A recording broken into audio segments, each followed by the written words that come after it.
a lot of times when they say, okay, this founder is good at this channel, but now we need someone who's good at that. So what I've seen a lot of founders do is say, okay, I'm great at marketing, but I need someone, or I'm great at coding, I need someone who's good at marketing, so I need a co-founder.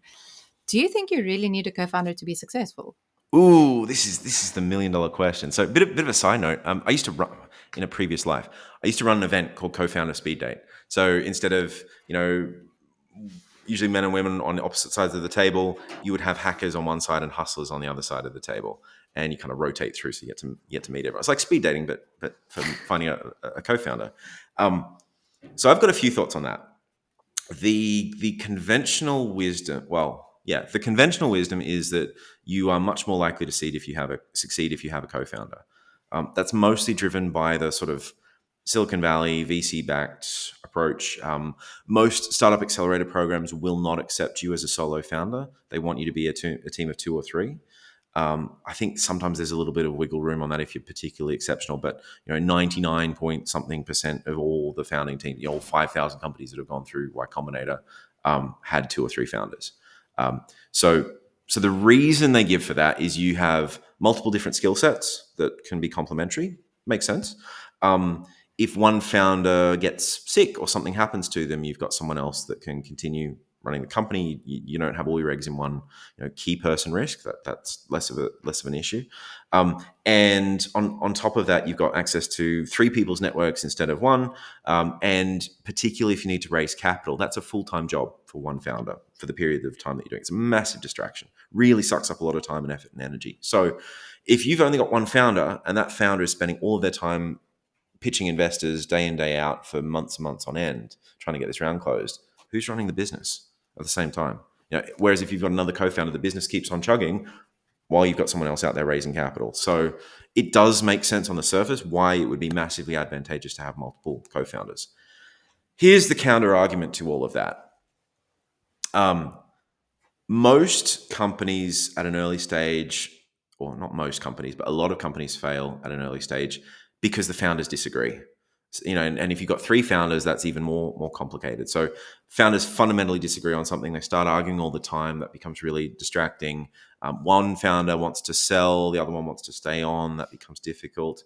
One founder, I was talking to a mate the other day who had this exact same problem. They were going through an accelerator, and one of the guys just really missed his girlfriend, didn't want to be there. He wanted to move back home. Okay, what do we do now? Okay, well, now we're a team of 3, but that person was our developer, or that person was the person who knew the most about the market. Like, does this business still work without that founder involved? This is hard. So those sort of founder dynamics and founder disputes are a big reason why companies fail that nobody really talks about. The other thing that is kind of a dirty little secret is if you're a VC and you invest in a business, you want there to be multiple co-founders. Because if there's only one founder and something happens to them, they quit, they get hit by a bus, you as a VC, your investment is now a write-off unless you go and you find a replacement CEO or a replacement. Now, finding a replacement CEO for an early stage startup to come in and build an idea that wasn't even theirs, that they're not particularly attached to, that's hard. That's difficult. That's time consuming. VCs don't want to do that work. But they want to protect their investment at the same time. That's why a lot of VCs will tell you need to have multiple co-founders. Yeah, it helps the business and you've got complementary skill sets and you've got all those other reasons we spoke about. But really, it's about less work for the VC and less risk for the VC. It's ultimately what it comes down to. In my experience, so I've had different business partners at different stages for different businesses. Quite often they work pretty well. I did split up with my previous co-founder with StartupSauce. So we ran the agency together that morphed into the StartupSauce community now. Still good friends, still on good terms and stuff like that. But the fundamental breakdown was I had to leave the UK. It wasn't up to me. Like I couldn't get a visa, but I had to leave the UK, which meant that I thought that I would handle one half of the world and he would handle the other half of the world. And we'd both get on sales calls. We'd both get on community calls. And he just didn't want to do the calls. It's like, that's not what we signed up to. When we started working together, we were running an agency together. And the deal then was you would do the sales, Ryan, and I would deliver the work. And that worked beautifully while we were running an agency. But circumstances changed because I couldn't stay in the UK. So I couldn't continue running the agency. So we had to change the business model. And he was right. It wasn't what he signed up for. So that's why we separated, parted ways. But that was a massive distraction. And, the business wasn't really in a point where it was really designed for two people to be running it, not one. That changed things pretty significantly. So no, you don't need a co-founder to be successful. I think it can be helpful in certain circumstances.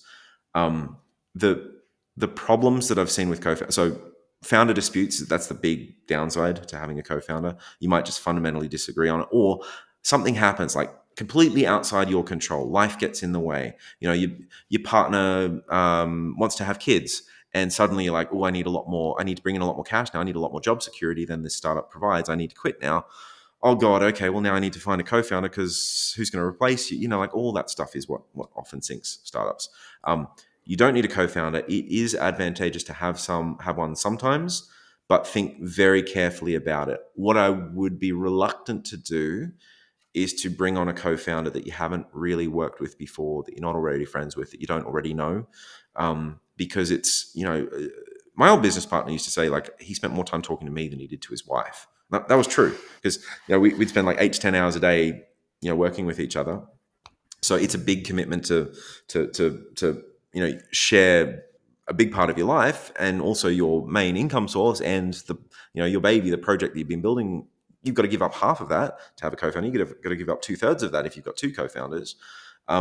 So I think you want to think long and hard about bringing on a co-founder, and you want to make sure that if you do, it's someone you can work with really well. It's someone that has a complementary skill set to your own. What you want to avoid is someone who's just going to bring in money. I've seen that happen. That's a terrible idea because you spend the money, great. Now half my company is dead weight. What do I do with that? So you want someone with a complementary skill set. You want someone that you have ideally known for a while. Sometimes people say you should never go into business with friends. I tend to skew the other direction and think that if you're going to give up half your company, it'd want to be to someone that you can trust. But I had a mentor once who said that the best bit of advice about co-founders is if you're thinking about starting a business with someone, go out and get ludicrously drunk with them first, because then you see how people really are. If you are still good friends in the morning, then you can start a business together. If you hate each other, you got in a dumb argument after a few beers, probably not the right person to go into business with. Incidentally, it's kind of a bit of a side note. I don't know if we want to talk about tools and books and recommendations and all that kind of stuff, but the issue of how you split up the co-founder equity often comes up quite a bit. I don't think that it should just be 50-50 by default. I think you want to do the standard sort of Silicon Valley. So for anyone who's not aware of this, you have a 4-year vesting schedule. So if you're entitled to, let's say, 10% of the company or 10% of the shares, you don't get that 10% on day one. You earn it gradually, month by month, over 4 years. And it's usually 4 years with a 1-year cliff. What that means is that you earn nothing for the first year. And then after the first year, you're 1/4 of that, so 2.5%. You get your 2.5% at the end of 12 months. And then you earn a little bit more each month until by the end of year 4, you've got your full 10% allocation. The reason they do that is that gives you a year to figure out if this is the right person or not. If they're not the right person, you can fire them without giving up any equity.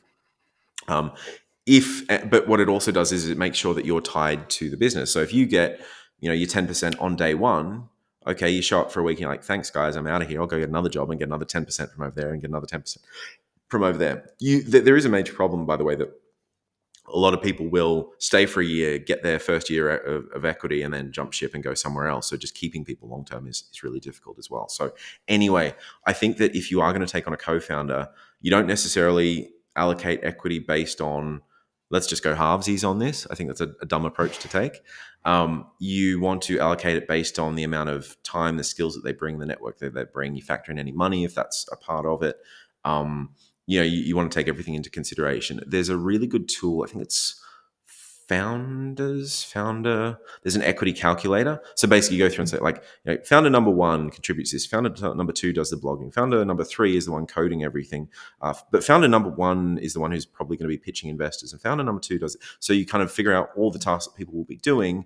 And it will spit out like a rough estimate of, how much equity allocation each founder should get based on what they're contributing.